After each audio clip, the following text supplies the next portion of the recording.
let's go ahead and get this fridge finished. We still have the snack drawer left, and then the side doors are almost there.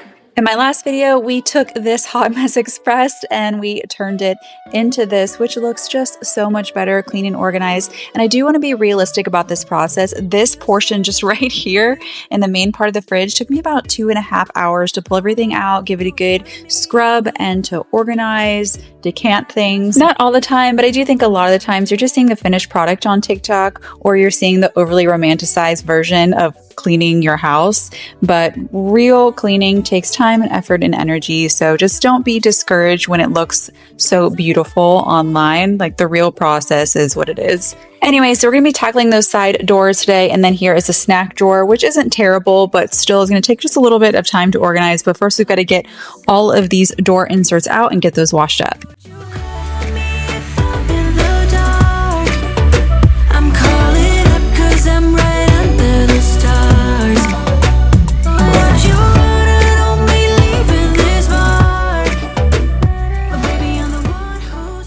When I come up with a system for my fridge, first and foremost, I think about my inventory. Now, I've been able to reduce my sauces and condiments inventory a ton because of some of my husband's dietary restrictions, which means I'm now able, thankfully, to fit all of these items in these kind of odd-shaped door spaces that I have.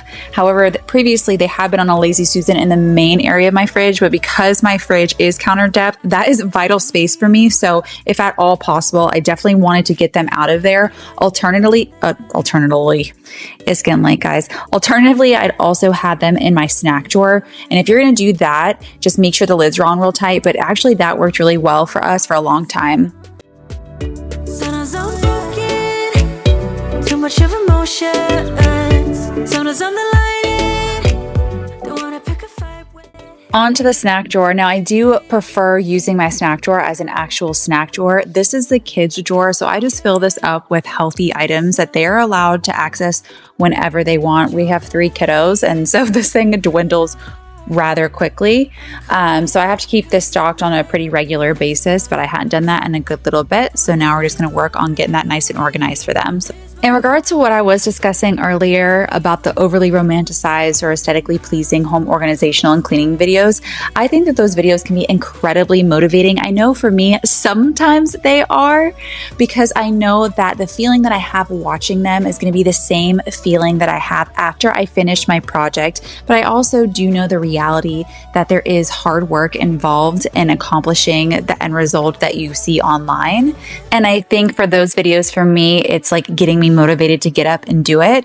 But then these sort of videos for me really help ground me in the like realism of what it is and putting in the hard work. And also just being okay with everything not being so aesthetically pleasing all the time. I think we're even seeing this trend come back in design for 2024. It's like the messy home, or just like the lived in home, because that is the reality. Everything is not going to be picture perfect at all times. And I think when we have this expectation of ourselves to have everything just pristine and just so, it's really hard to get out of that. That's something I struggle with 3 kids for sure.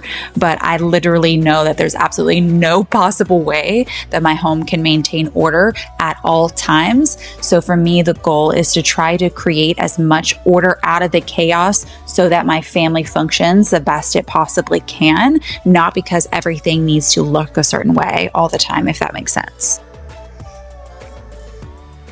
And finally, we are done just 3.5 hours and 2 days later. My next videos, we're going to be decluttering my entire house.